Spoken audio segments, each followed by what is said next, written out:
The Los Angeles airport was its usual chaotic self. People rushing in all directions, conversations colliding, luggage rolling like an out-of-control avalanche. But in the middle of it all, standing in the first-class line, was Mike Tyson. He wasn't trying to blend in. Hell, he wasn't trying to do anything but exist on his own terms. Dressed in a black t-shirt, faded jeans, and boots that looked like they'd stomped through 100 fights, Tyson stood there like he owned the place.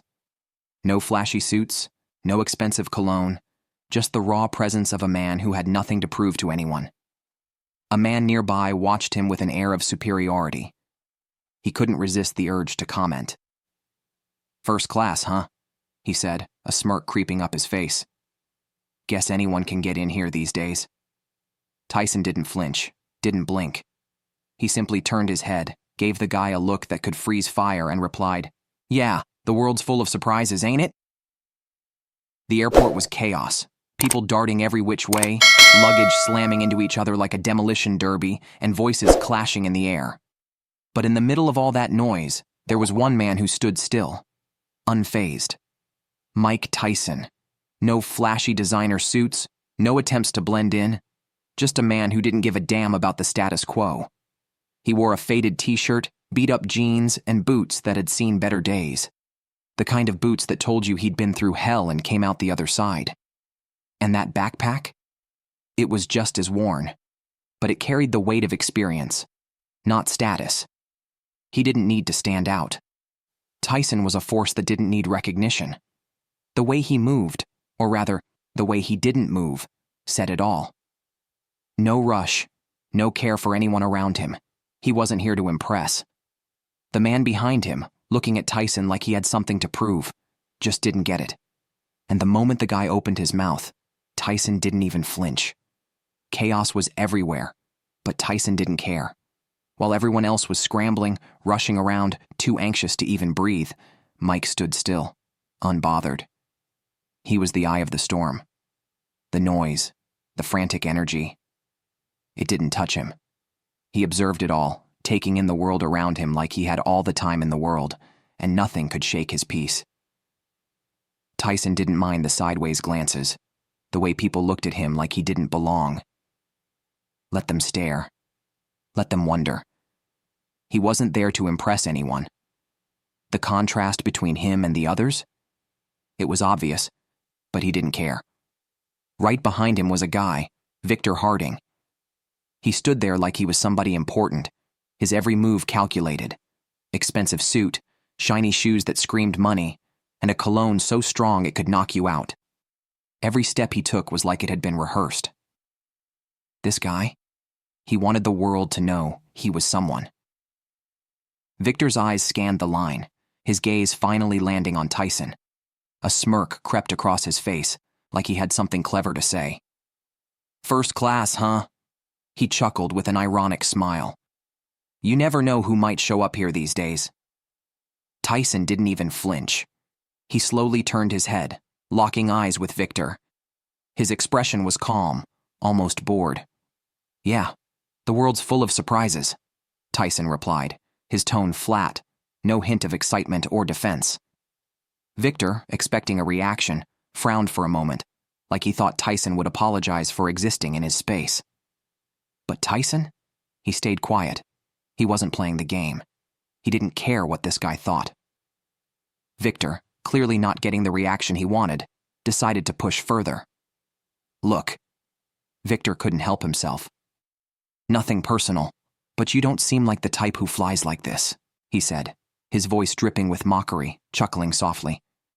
"It's rare to see someone so casual in first class." Tyson didn't respond. He wasn't here for this guy's game. He was just taking his time, calm as ever, not bothered by Victor's attempt to stir something up. The moment to board came, and the first-class line began to move forward. Tyson, as usual, wasn't in a hurry. He wasn't playing by anyone's rules, not even the unspoken ones of this so-called elite section. Victor, with his usual swagger, walked with confident, firm strides, acting like he owned the place. But Tyson? He didn't need to rush, didn't need to make a scene. He just kept walking, at the same unbothered pace, completely indifferent to the commotion around him, And then, it happened. When they finally entered the plane, the unexpected took place. Reaching his seat, Victor checked his ticket again, more out of habit than anything else. And when he looked up, his eyes widened in disbelief. Tyson, the Tyson, was settling into the seat right next to his. "You've got to be kidding me," Victor muttered, shaking his head, as if fate had played some cruel trick on him. He sat down, trying to hide the discomfort creeping into his chest, letting out a low chuckle like the whole situation was some sort of joke. Of all the places, it had to be here, sitting next to him. Tyson didn't even flinch. He didn't give a damn. He simply looked at Victor with that same calm demeanor, his face betraying nothing. Then, with the slightest of smiles, he said, "Looks like we're traveling together then." Victor, his arrogance taking a hit, crossed his arms, trying to appear in control, but it was obvious. The discomfort wasn't about sitting next to Tyson. It was something deeper. It wasn't just the fact that he was sitting next to Tyson. It was the thought that the man he had judged just minutes ago was now sharing the same exclusive space. Victor couldn't quite explain it, but something about Tyson's presence unsettled him in a way he couldn't ignore. His confidence, his calm. It was like a weight in the air. And it bothered Victor. He'd tried to size him up, but now he felt small. As the economy class passengers finished boarding, Victor decided to make a move, but it wasn't a friendly one. He had to get control of this somehow. "So, what do you do for a living?" he asked, his voice casual, but his eyes scanning Tyson like he already had the man figured out. The tone made it clear. Victor didn't expect a real answer. He just wanted to confirm his assumptions. Tyson, still adjusting his backpack under the seat in front of him, looked up. His eyes locked on Victor's, unflinching. Tyson adjusted his backpack under the seat in front of him, then looked up, his gaze sharp, unfazed by Victor's probing. "I work in film," he answered simply. Victor raised an eyebrow, clearly surprised. "Oh, I see. Commercials. Small-time stuff," he said with a dismissive laugh, as if Tyson's answer didn't even come close to matching the first-class status he assumed everyone around him should have. Tyson gave a slight smile, shaking his head. "Something like that." Victor laughed louder, a bit more condescending this time. "I've always found it interesting how people try to find their place, you know? But sometimes, certain spaces just aren't meant for everyone. Like first class, for instance." Tyson didn't flinch. He just looked at him, assessing Victor for a moment, then replied in the same cool, unbothered tone, "I think we all have our place." He let the words sit in the air for a moment before adding, "And sometimes, it's exactly where we are." "Sometimes it's exactly where we are," Tyson replied coolly, his words still hanging in the air. Victor let out a short laugh, clearly unimpressed. "That's nice. Kind of philosophical even. But real life isn't that simple." Tyson didn't respond. He didn't have to. Instead, he turned back to the window, the conversation clearly over for him. He wasn't about to waste energy on this guy, but Victor wasn't done yet. He leaned in, trying to provoke Tyson again. "You know what?" Victor said, his voice dripping with superiority. "You might be sitting here, but there are things money can't buy. Some places will never really belong to certain people." Tyson didn't bite. No words. He didn't need to explain anything. He simply turned his gaze to Victor, his eyes hard, like steel. His expression combined patience with something colder, something that didn't need to be said, but was understood. Tyson's look, a mix of patience and quiet firmness, was the kind of stare that said more than any words ever could. It was like a warning without a sound, a challenge wrapped in silence. Victor, realizing his words weren't having the impact he'd hoped for, leaned back in his seat, trying to act as though he had the upper hand. A satisfied smile crept across his face. He thought he was winning. He thought this was his game. But what he didn't know was that the real game hadn't even started yet. Victor was convinced he was in control, but Tyson's calm exterior, hid something deeper, something Victor couldn't see coming. With every passing minute, what seemed like a simple conversation was growing into something much bigger, and Tyson wasn't about to let it slide. The plane was already in the air, the hum of the engines buzzing in the background. But for Victor, this was about to feel like turbulence of a whole different kind. The plane was cruising through the sky, and the in-flight service began. The flight attendant made her way through first class, offering drinks, and Victor made sure to be noticed. He flashed a confident smile, leaning back in his seat like he owned the place. "A glass of champagne, please," he said, as though his very presence demanded it. "Something that matches the exclusivity of this seat." The flight attendant, well accustomed to demanding passengers, nodded with a professional smile and moved on. Then it was Tyson's turn. He looked up, no frills, no drama, and said simply, "Just water, please." Victor couldn't resist. He leaned back, throwing Tyson a look of superiority, and let out a chuckle. "Water?" he asked, almost laughing. "Don't tell me you're going to waste the experience of flying first class with just water?" Victor, almost laughing, shook his head. "Don't tell me you're going to waste the experience of flying first class with just water?" Tyson took the bottle the flight attendant handed him without hesitation, his eyes never leaving Victor. "I'm fine with this," he replied calmly. "Sometimes, simplicity is enough." Victor narrowed his eyes, clearly trying to figure out what Tyson was really about, but the guy just wouldn't crack. His smirk faded, and instead, he pushed harder. "Yeah, I guess that works for people who settle for less," he sneered. "Not everyone is born to enjoy the best life has to offer." Tyson raised the bottle and took a slow sip, not in a hurry to respond. He didn't need to prove anything. His silence said it all. The other passengers, sensing the tension, started to shift in their seats, some giving glances between the two, not sure whether to intervene. But Tyson didn't care. He wasn't here for a showdown. He was here to do his own thing, and that was it. The other passengers began to notice the tension, but no one stepped in. Victor's provocative tone hung in the air, but Tyson didn't flinch. He was completely unbothered, and that was enough to keep everyone else in their seats.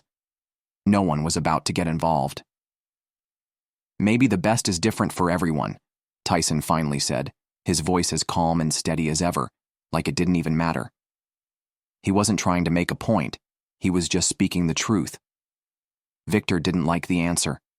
His jaw clenched, and he took a deep breath, trying to regain some control over the conversation.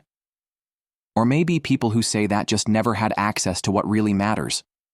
Some things are beyond the reach of certain people, you know. The flight attendant, who was serving another passenger, shot a discreet glance in their direction, as if weighing whether to intervene, but she quickly turned back to her duties. She knew better than to get involved. Tyson wasn't a man you messed with, not in a quiet way like this. The flight attendant, considering stepping in, glanced their way, but she quickly realized Tyson wasn't the type of guy who needed saving. He wasn't flustered. In fact, he handled the situation with nothing more than a slight smile before turning back to the window, his focus unshaken. Victor, on the other hand, wasn't satisfied. He could feel the sting of defeat creeping in. He wanted to provoke more, but the harder he tried, the more he realized Tyson was a different kind of opponent, a man who didn't rattle easily. Victor had always been in control, used to seeing people back down when he threw his weight around. But now, it was clear. Tyson wasn't playing by his rules. Victor thought he was winning the dispute. But for the passengers around them, his arrogance was starting to get uncomfortable.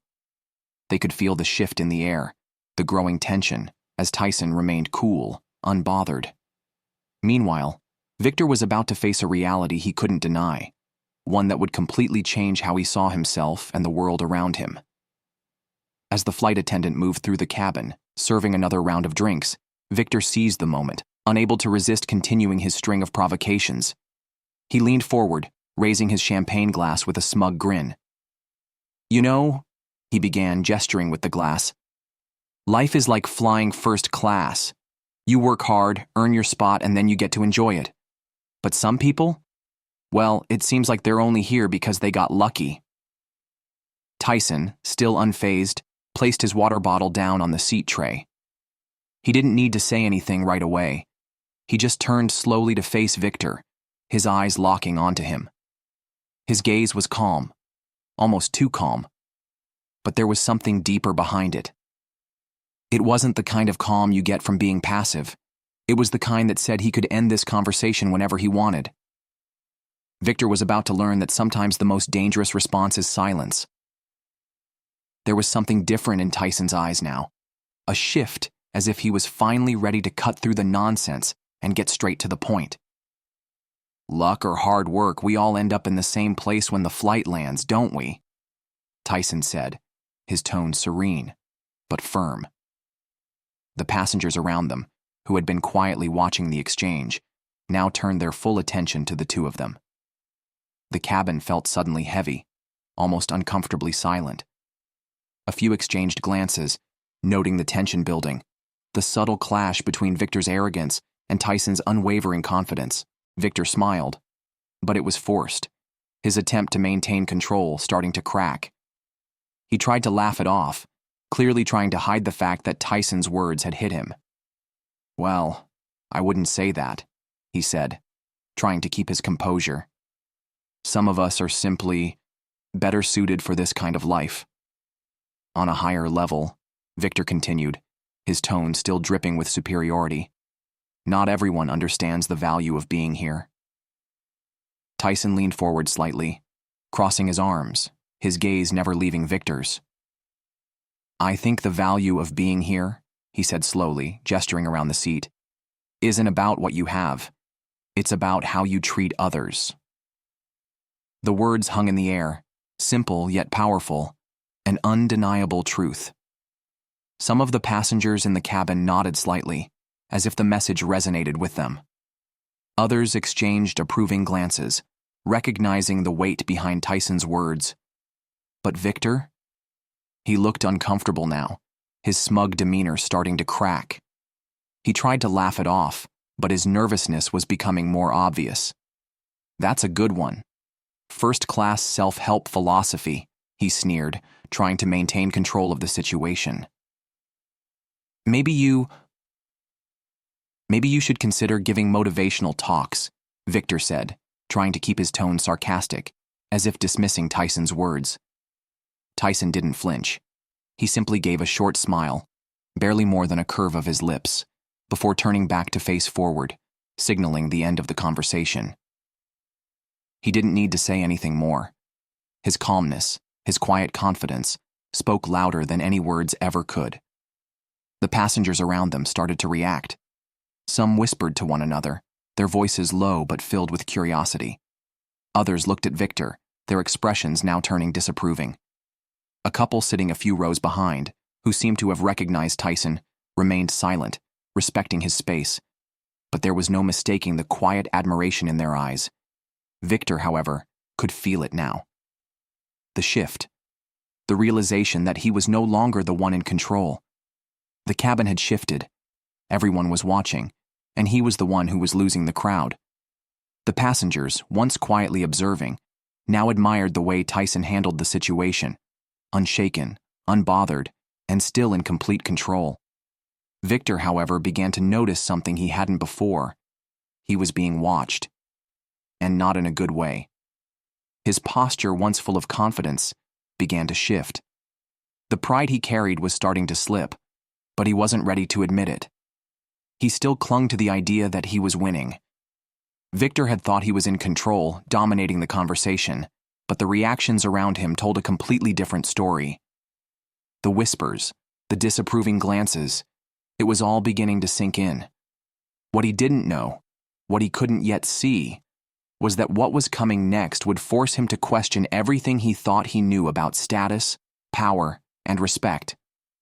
As the flight attendant passed by, collecting empty glasses, Victor could feel the shift in the air. This wasn't just a conversation anymore. It was something bigger, and he was losing ground. Victor, still determined to win the debate he had started, leaned in and continued. "You know what's funny?" He glanced over at Tyson, eyes narrowed. People who have nothing to show for themselves always talk about things like humility and simplicity. Ever notice that? Tyson didn't even blink. He leaned forward slightly, locking eyes with Victor, his gaze sharp and unyielding. "I've noticed that," he said calmly. "Sometimes the people who talk the most about what they have are the ones who feel the emptiest inside." The words hung in the air, heavy and direct, like a slap across the face. The cabin went quiet, and Victor was momentarily stunned. He opened his mouth to respond, but the words didn't come. His mind struggled to catch up with what Tyson had just said. For the first time, he was lost for words, his own arrogance suddenly feeling small and hollow. Victor opened his mouth, but couldn't immediately form the right words. The silence between them stretched, and the passengers around them exchanged glances, some visibly impressed by the way Tyson handled the provocations. "Look, I don't mean to be rude," Victor said, finally recovering, trying to regain some control. "But the world is competitive. If you don't show what you have, people will ignore you. That's just how things work." Tyson leaned back in his seat, his expression unshaken, as calm as ever. "Maybe," he replied, his voice low but steady. "But I think true success doesn't need to be shouted about. It speaks for itself." Tyson's words landed heavily, carrying weight throughout the cabin. A few passengers nodded discreetly, some even exchanging approving glances, while others looked at Victor with raised eyebrows. The air had shifted. Victor's need to prove himself, to show off, was starting to feel hollow, and the passengers could sense it. The atmosphere had completely shifted. Passengers who had been minding their own business now shot disapproving looks at Victor, who clearly wasn't used to being challenged like this. He was starting to feel the weight of the attention, but instead of backing down, he tried to double down. An older man sitting nearby turned to observe the exchange more closely, shaking his head as if to express his disapproval of Victor's behavior. The message was clear. Victor was losing his grip, and the room was turning against him. Victor, aware of the stares, tried to mask his irritation, but it was starting to show. He wasn't about to let Tyson have the last word. "Cheap philosophy," he scoffed. "It might sound nice, but the real world doesn't work that way." Tyson didn't flinch. He didn't need to. His presence alone was enough to silence the room. He met Victor's jab with a quiet smile, the kind of smile that said everything without saying a word. Tyson looked at him, still maintaining that same tranquil expression, unshaken by Victor's words. "The real world is made by people, Victor," he said, his voice calm but firm. "And in the end, how we treat others says more about who we are than anything else." Victor, visibly uncomfortable with the response, glanced around. It hit him. The passengers who had once been discreetly watching were now fully tuned into the situation. Some whispered among themselves, while others stared directly at him, their expressions shifting from curiosity to outright disapproval. The cabin was no longer just a space of luxury. It had turned into an arena. And Victor was losing. He thought he had the upper hand, convinced that his strategy of dominance would work. But now, as the eyes of the cabin weighed down on him, he realized it wasn't working. In fact, it was falling apart. Victor still believed he had the upper hand, but Tyson's words had begun to shift the perception of the passengers, and maybe even his own. The tension in the cabin was thick, almost suffocating. Victor crossed his arms, trying to mask the discomfort Tyson had just caused. But it was obvious. His irritation was beginning to show. His facade of control was cracking. Tyson, on the other hand, seemed completely unaffected by the atmosphere. He leaned slightly forward, breaking the silence with a calm tone that only made his presence more imposing. "You know, Victor," he said, "I understand what you're saying. The world can be very competitive. But I've learned that sometimes the need to prove something to others comes from something deeper." He didn't need to explain any further. His words were enough to hit the mark, and Victor knew it. "An insecurity," Tyson continued, his voice steady. "An inner struggle." Victor furrowed his brow, unsure if this was another jab or if Tyson was genuinely trying to connect. He laughed, trying to dismiss the words. I don't know where you got that idea, but you couldn't be more wrong. Tyson didn't flinch. He simply gave a slight smile and shook his head. Maybe, he said, but I've met many people who thought success was all about what others could see. Deep down, they were just trying to fill something that was missing inside them. The words hit Victor unexpectedly. He froze, his usual bravado slipping for a moment. He fiddled with the wedding band on his finger, his mind racing. It was as if Tyson's words had cracked open something deep inside him, something he wasn't ready to face. For the first time in this conversation, Victor was lost for words. Victor's fingers fiddled with his wedding band absent-mindedly, but he quickly recovered, returning to his defensive tone. That's not me, he snapped. Everything I've achieved I worked hard for, and I don't need anyone telling me how to live my life. Tyson didn't rush to respond. He remained calm, as if carefully choosing his next words. He observed Victor for a moment, the silence hanging heavy between them. Then, with quiet authority, he continued. I'm not saying you didn't work hard. I just think that sometimes we get so caught up in the idea of showing off what we've achieved, we forget to look inward. Who are we without all of this? Victor pressed his lips together, visibly uncomfortable. The question hit harder than anything Tyson had said before. For the first time, Victor couldn't deflect. He shifted uncomfortably in his seat, struggling to come up with a response that wouldn't make him look weak.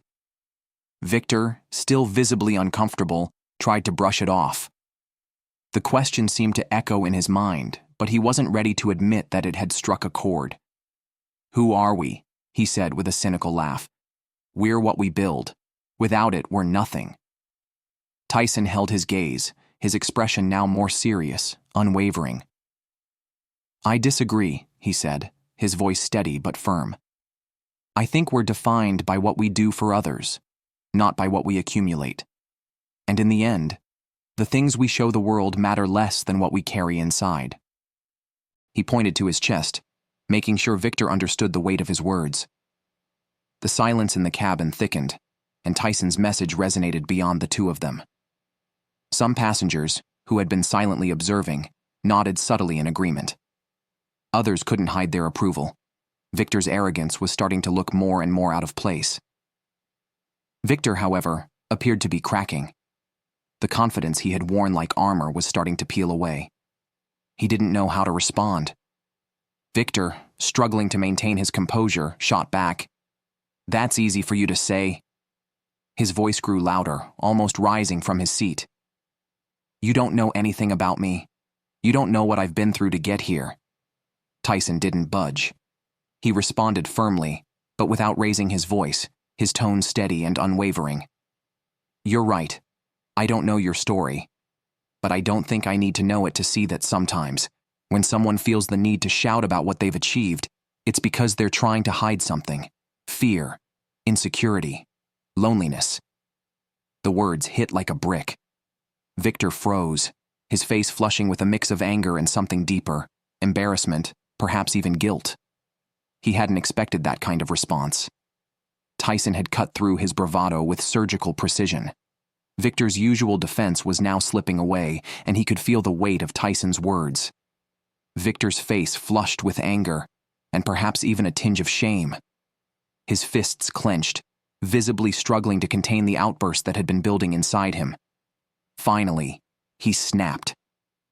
He stood up abruptly, knocking his empty champagne glass to the floor, the glass shattering with a sharp sound that echoed through the cabin. You think you're better than me? He shouted, his voice rising, drawing the attention of everyone around. Sitting there with your clever little phrases, acting like you know everything about life, but you don't know a thing about what it's like to live in the real world. The cabin went deathly silent.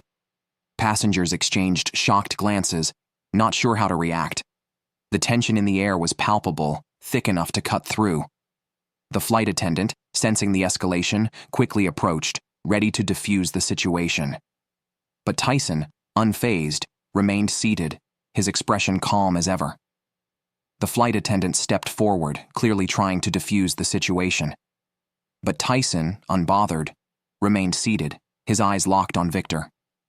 He waited calmly for the man to finish speaking, his expression as steady as ever. When Victor finally quieted, Tyson's voice broke the silence. "I don't think I'm better than you," he said, his tone firm but gentle, like a truth he was simply stating. "I just think that sometimes we need to stop and think about what really matters. And Victor, you don't have to prove anything to anyone." The words hit harder than expected. Victor, still breathing heavily, froze for a moment, as if Tyson's calm words had shaken something deep within him. There was no fight left in him. He averted his gaze, looking more defeated than angry. Victor sat back down, his shoulders slumped, his earlier bravado crumbling. Tyson hadn't raised his voice, hadn't escalated things.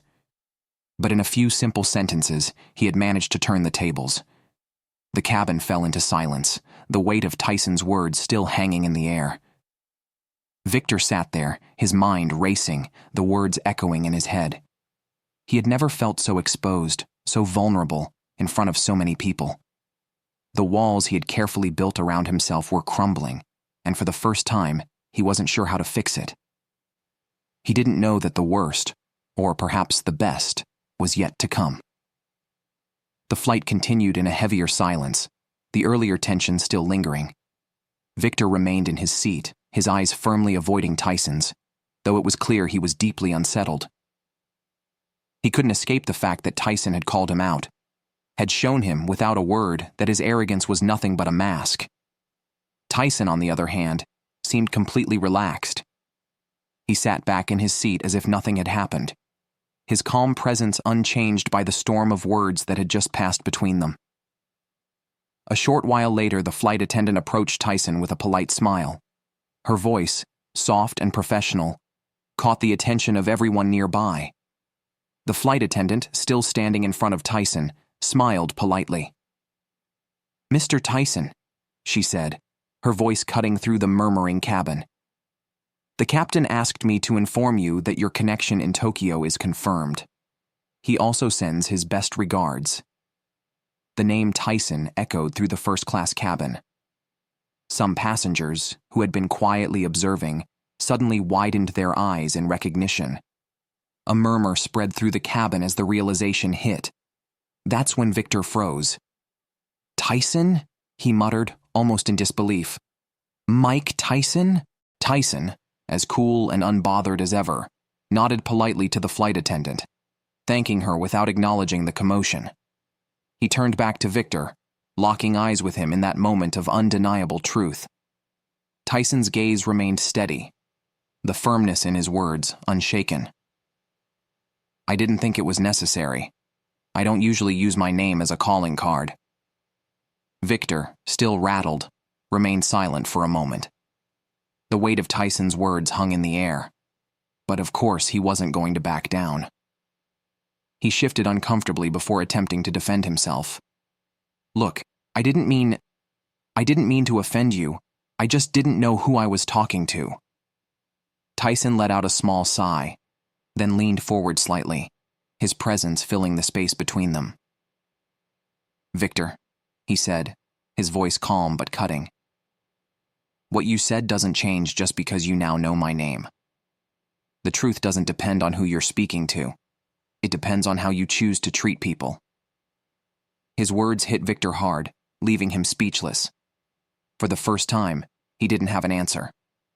The realization that Tyson's point was far deeper than he had expected sunk in. Victor sat there, speechless, looking at Tyson and then at the other passengers, who were now fully tuned in to what was unfolding. The humiliation on his face was undeniable. The weight of the conversation had taken a toll, and he couldn't escape it. The silence in the cabin was thick, almost suffocating. And then, it was broken by Tyson, who decided to put an end to the back and forth with one final lesson.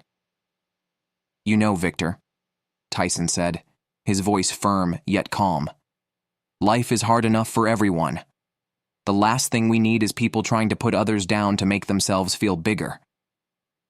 Victor nodded slightly, his face showing the first signs of genuine reflection. For the first time, He couldn't argue with Tyson. The words had landed, and they had struck deep. Tyson leaned back in his seat, his presence unbothered by the weight of the moment. He wasn't here to prove anything. He'd already said what needed to be said. Tyson leaned back in his seat, effectively ending the conversation. Meanwhile, Victor remained motionless, staring at his hands, as if replaying every word in his mind. It wasn't just Tyson who had confronted him. Victor was now confronted by reality itself.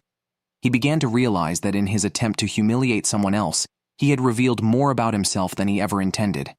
The arrogance, the superiority, it was all just a shield, hiding his own insecurities and fears. And now, those walls were crumbling. The rest of the flight continued in heavy silence. Victor, who once seemed like he owned the space, now looked visibly uncomfortable, shrinking under the weight of his own thoughts.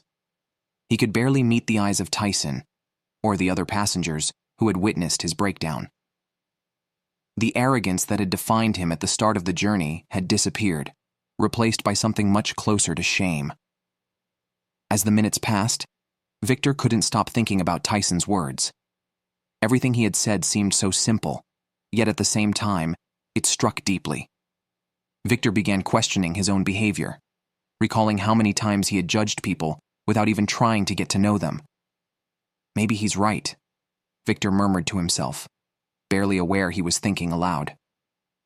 Without realizing it, he glanced at Tyson, who was calmly reading a book as if nothing had happened. That was the moment it hit him even harder. Tyson hadn't shown any pride, hadn't tried to prove anything. He didn't need to. The way he carried himself, his calmness in the face of Victor's provocations, amplified the weight of the situation. It wasn't Tyson's words alone. It was his entire presence that made Victor question everything. Tyson hadn't made any effort to prove himself. He had simply let his actions speak for him. As the plane began its descent, preparing to land, the reality of the moment weighed on Victor. Finally, after what felt like an eternity, he mustered the courage to say something. He turned toward Tyson, his eyes still lowered in shame, and spoke with a rare vulnerability. "I need to apologize. Not for what I said just because you're you, but because I was arrogant. I acted like an idiot." Tyson looked at him, his expression as tranquil as ever. He didn't rush to respond. He waited a moment, letting Victor's words sink in. Then, when he spoke, his voice was steady, but it carried the weight of everything he'd already said.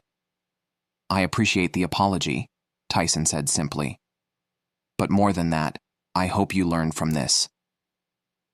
Victor nodded slowly, his head bowed as the weight of Tyson's words sunk in. He knew, deep down, that this wasn't just about the confrontation. It was about something much bigger.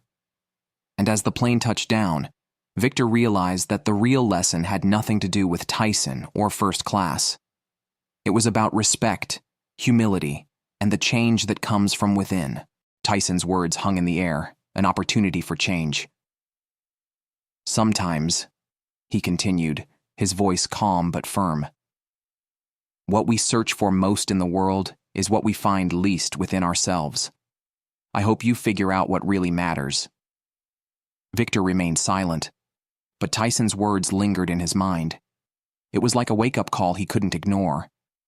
He knew, deep down, that this moment had the potential to change something inside him, if he allowed it. After the flight landed and they disembarked, Victor stood still in the terminal, watching Tyson walk away. The crowd around him parted, as if drawn by an invisible force. Fans discreetly approached Tyson, eager to greet him and take pictures.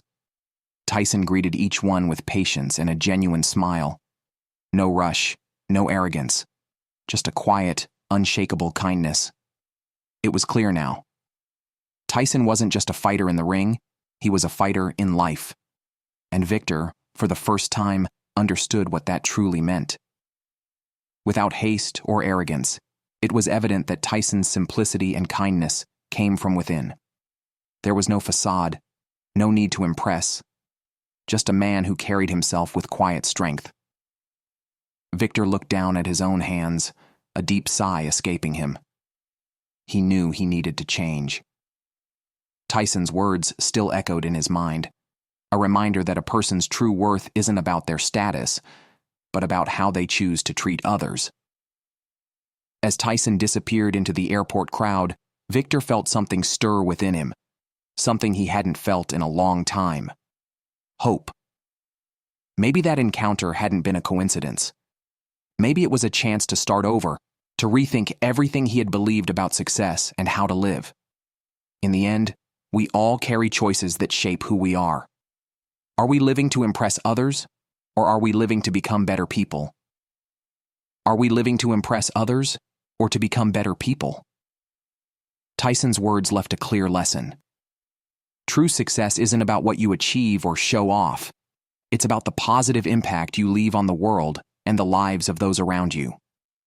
So, the next time you find yourself in a situation of judgment or conflict, remember, respect and humility never go out of style. And perhaps the change you want to see in the world needs to start with you. If you enjoyed this story, we have many more that will warm your heart. Click the screen to explore more stories. Thank you for listening to the whole story. Have a good day.